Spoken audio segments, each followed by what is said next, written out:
Okay, welcome my young scholars to the next lesson. Okay, so this topic is going to be Introduction to Elasticity.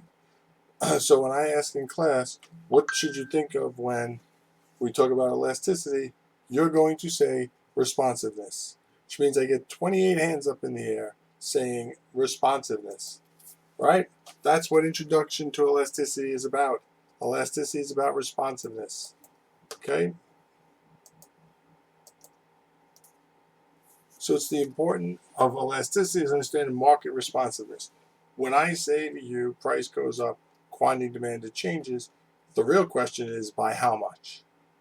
Price goes down, quantity goes up. By how much? Just saying it goes up and down doesn't tell us anything. We want to know how the quantity responds to the change in price. Okay, we're going to look at a couple of key ones. There's the price elasticity of demand. There's cross price elasticity, income elasticity, and the price elasticity of supply. So, I don't know where that just came from. And that did that. Good. All right. So, we look at responses of quantity demanded to a change in price. The formula will be the change in quantity demanded divided by the change in price. If I have a 10% change in quantity demanded to a 5% change in price, we would say people are responding to the change in price. If I have a 5% change in quantity demanded to a 10% change in price, we would say that people are not responsive to the change in price. So what are the categories? There's elastic, there's inelastic, and there's unit elastic. Okay? If you're responding to the change, you're elastic. If you're not responding to the change, you're inelastic.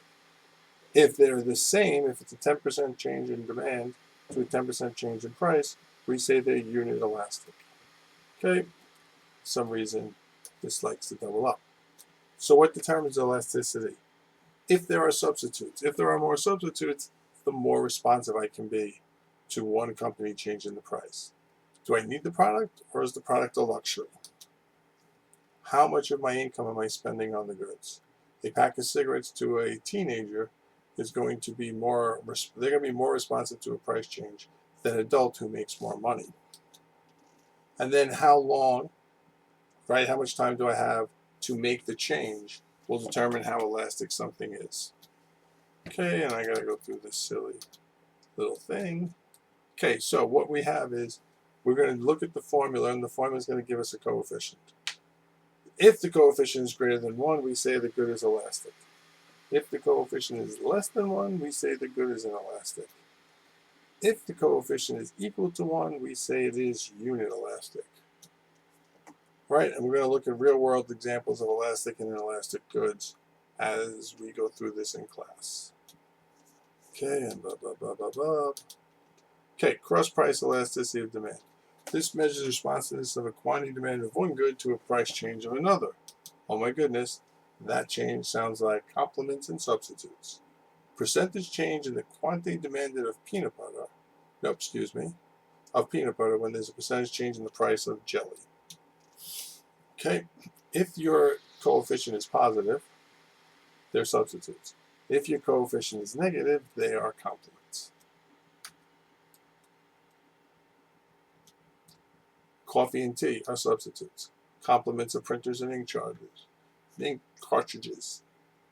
Okay, and it's important for business strategies to understand the cross price and the elasticity of demand that help us make decisions on whether we should raise prices or not. Okay, income elasticity of demand. The responsiveness of a quantity demanded to a change in consumer income. I haven't covered this yet, but I will in class. The percentage change in the quantity demanded over the percentage change in income. If you have a positive, if the quantity demanded percentage change goes up as the percentage change in income, then we say the good is normal. And the other one is an inferior good, which we will talk about in class. All right. Then we have normal goods, luxury items, right? Inferior goods, generic brands, secondhand products. It's the impact on income changes on market demand. Okay. And then we have the price elasticity of supply, which is how responsive the producers are to a change in price. And it's the change in quantity supplied or the change in price. Okay. Same stuff. Determinants are the time period, the availability of the inputs, and the capacity constraints.